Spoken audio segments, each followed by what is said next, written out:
Delhi liquor కేసులో BRS MLC కవితను ఇవాళ కోర్టులో హాజరుపరచనున్నారు సిబిఐ అధికారులు. రౌజ్ అవెన్యూ కోర్టు అనుమతితో శుక్రవారం సాయంత్రం కవితను కస్టడీకి తీసుకున్నారు. శని, ఆదివారాల్లో ఆమెను ప్రశ్నించారు. కస్టడీ ముగియడంతో ఇవాళ ఉదయం 10 గంటలకు కోర్టులో హాజరుపరచనున్నారు. ఇక నిన్న ఢిల్లీలో సిబిఐ హెడ్ ఆఫీసులో కవితతో ములాఖాత్ అయ్యారు మాజీ మంత్రి కేటీఆర్, ఆమె భర్త అనిల్ కుమార్. కవిత ఆరోగ్య విషయాలు అడిగి తెలుసుకున్నారు. కోర్టు కేసు విషయాలపై ఇరువురు ఆరా తీశారు. లిక్కర్ కేసులో అరెస్ట్ అయిన కవిత ప్రస్తుతం సిబిఐ కస్టడీలో ఉన్నారు. సౌత్ గ్రూపులకు ముడుపుల విషయంతో పాటు కీలక విషయాలు రాబడుతున్నారు. లిక్కర్ కేసులో కవిత అసలైన సూత్రధారిగా ఈడీ, సిబిఐ భావిస్తుంది. బెయిల్ ఇవ్వొద్దని ఇప్పటికే న్యాయస్థానాల్లో ఈడీ, సిబిఐ వాదిస్తుంది. ఇక మరిన్ని డీటెయిల్స్ మదర్ అందిస్తారు. మదర్, సన్నెల్ 10 గంటలకు కవితను రౌజ్ అవెన్యూ కోర్టు ముందు సిబిఐ అధికారులు ప్రవేశపెడతారు. ఈ రోజుతోటి కవితకి ఇచ్చినటువంటి సిబిఐ కస్టడీ అనేది కూడా ముగుస్తుంది. దాంతో కవితను కోర్టు ముందు హాజరుపరుస్తారు. సిబిఐ సంబంధించి కస్టడీ కోరతారా లేకపోతే జ్యుడిషియల్ కస్టడీకి ఇవ్వాల్సిందిగా కోరతారా అనే దానిపైన మరి కాసేపట్లోనే క్లారిటీ రాబోతోంది. మొన్న 12వ తారీఖున కవితను 11వ తారీఖున అరెస్ట్ చేసి 12వ తారీఖున కోర్టు ముందు ప్రొడ్యూస్ చేశారు. కోర్టు ముందు ప్రొడ్యూస్ చేసి 5 రోజుల కస్టడీకి కోరారు. ఈ కేసుకు సంబంధించి ఢిల్లీ లిక్కర్ పాలసీకి సంబంధించి ఏవైతే అవకతవకలు జరిగాయి అనేటువంటి ఆరోపణలు ఉన్నాయో ఆ కేసుకు సంబంధించి కవిత కీలక సూత్రధారి, పాత్రధారి అంటూ కూడా సిబిఐ పేర్కొంది.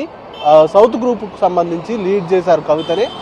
అరవింద్ కేజ్రీవాల్తో కలిపి మంతనాలు జరపడం కావచ్చు, లేకపోతే ఆమ్ ఆద్మీ పార్టీకి సౌత్ గ్రూప్ నుంచి 100 కోట్ల రూపాయలు కిక్ బ్యాక్స్ రూపంలో అందించడంలో కవితది కీలక పాత్ర. అలాగే కొంతమంది అప్రూవర్స్గా మారినటువంటి వ్యక్తుల్ని, ముఖ్యంగా శరత్ చంద్రారెడ్డిని కవిత బెదిరించారు అనేటువంటి ఆరోపణలు సిబిఐ చేసింది. ఈ కేసుకు సంబంధించి డబ్బుల ట్రాన్సాక్షన్స్ వరకు, మనీ ట్రయల్కి సంబంధించి ఎప్పుడెప్పుడు ఎంత మొత్తాన్ని ఆమ్ ఆద్మీ పార్టీకి చేరవేశారు అనే దానితో పాటు డీటెయిల్స్తో పాటు ఢిల్లీ లిక్కర్ పాలసీ డ్రాఫ్ట్ పాలసీగా ఉన్నటువంటి సందర్భంలోనే ఢిల్లీలో హోటల్స్లో జరిగినటువంటి సమావేశాల తాలూకు వివరాలను కూడా సిబిఐ రౌజ్ అవెన్యూ కోర్టు ముందు వాటికి సంబంధించినటువంటి ఆధారాలను ప్రవేశపెట్టారు.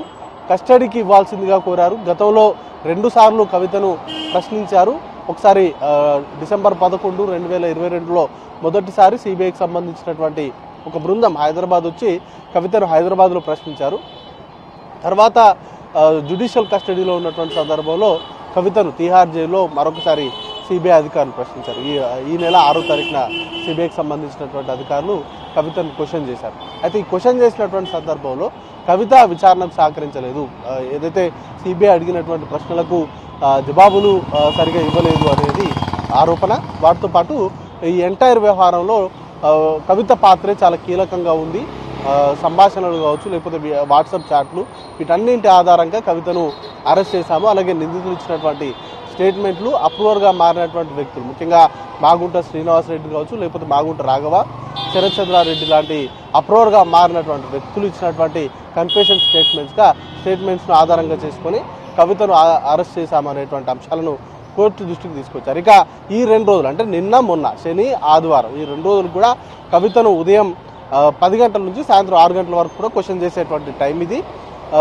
కీలకమైనటువంటి అంశాలు, ముఖ్యంగా ఢిల్లీ లిక్కర్ పాలసీకి సంబంధించి రూపకల్పనలో కవిత పాత్ర ఏంటి, కవిత ఆమ్ ఆద్మీ పార్టీ నేతలతో జరిపినటువంటి సంభాషణలు కావచ్చు, లేకపోతే ఆ పార్టీకి 100 కోట్ల రూపాయలు సమకూర్చడంలో కవిత పాత్ర, వీటన్నింటిపైన కూడా అంటే వాట్సాప్ చాట్లు కావచ్చు, ఇతర అంశాలకు సంబంధించి ఏవైతే సిబిఐ దగ్గర డాక్యుమెంటల్ ఎవిడెన్స్ ఉన్నాయో వాటికి సంబంధించినటువంటి అంశాలపైన కవితను క్వశ్చన్ చేసినట్టుగా తెలుస్తోంది. వాటికి సంబంధించి కవిత ఏ మేరకు సహకరించారు, విచారణకు సంబంధించి గతంలోనే 2 సార్లు విచారణ జరిపినటువంటి సందర్భంలో కవిత సహకరించలేదు అంటూ కూడా మొన్న సిబిఐకి సంబంధించినటువంటి అధికారులు కోర్టుకు దృష్టికి తీసుకొచ్చారు. ఇప్పుడు ఈ 2 రోజుల కస్టడీలో విచారణ సందర్భంగా కవిత సహకరించారా లేదా, ఎలాంటి అంశాలపైన కవిత దగ్గర నుంచి సమాధానాలు రాబట్టారనే దానిపైన మరి కాసేపట్లోనే కోర్టు ముందు సిబిఐకి సంబంధించినటువంటి అధికారులు తెలిపి కస్టడీకి కోరుతారా, సిబిఐకి సంబంధించినటువంటి కస్టడీకి కోరుతారా, లేకపోతే జ్యుడిషియల్ కస్టడీకి ఇవ్వాల్సిందిగా కోరుతారా అనే దానిపైన మరి కాసేపట్లోనే క్లారిటీ అనేది కూడా రాబోతోంది. ఇక కవిత మరోవైపు సిబిఐ చేస్తున్నటువంటి ప్రయత్నాలన్నింటినీ కూడా తీవ్రంగా తప్పుపట్టారు.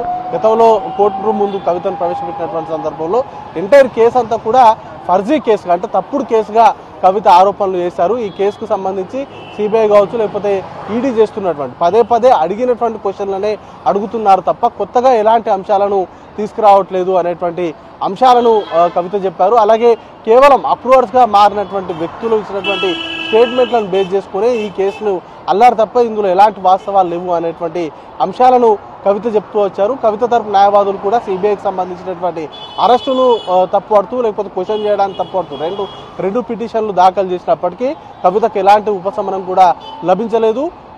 సిబిఐకి సంబంధించినటువంటి న్యాయవాదుల వాదనలకే మొగ్గు చూపుతూ సిబిఐ కస్టడీకి ఇచ్చారు. సో ఈ రోజు చూడాల్సి ఉంటుంది, సిబిఐ కస్టడీకి ఇస్తారా లేకపోతే జ్యుడిషియల్ కస్టడీకి ఇస్తారా అనే దానిపైన మరి కాసేపట్లో క్లారిటీ వస్తుంది. ఇక రేపటి నుంచి కవితకు సంబంధించినటువంటి రెగ్యులర్ బెయిల్ ఈడీ అరెస్ట్కి సంబంధించినటువంటి బెయిల్ పిటిషన్కి సంబంధించి రెగ్యులర్ బెయిల్కి సంబంధించినటువంటి వాదనలు రేపటి నుంచి నడుస్తాయి. ఈరోజు ఒకవేళ సిబిఐ కస్టడీ కనుక కోరనట్లయితే సిబిఐ కేసులో కూడా కవిత తరపు న్యాయవాదులు బెయిల్కు అప్లై చేసేటువంటి అవకాశాలు ఉన్నాయి. బెయిల్ అప్లికేషన్ కూడా మూవ్ చేసేందుకు అవసరమైనటువంటి న్యాయపరంగా తీసుకోవాల్సినటువంటి చర్యలపైన కూడా నిన్న కేటీఆర్ స్వయంగా లాయర్లతో మాట్లాడారు. కవితను కలిసిన తర్వాత నేరుగా లాయర్లను కలిసి నిన్న రాత్రిలే కేటీఆర్ హైదరాబాద్కి వెళ్ళారు. సో ఈరోజు సిబిఐ కనుక కస్టడీకి అడగనట్లయితే ఖచ్చితంగా ఆమెకు సంబంధించినటువంటి ఈ కేసులో కూడా సిబిఐకి అరెస్ట్ చేసినటువంటి కేసులో కూడా బెయిల్ పిటిషన్ దాఖలయ్యేటువంటి అవకాశాలు ఉన్నాయి అనేది.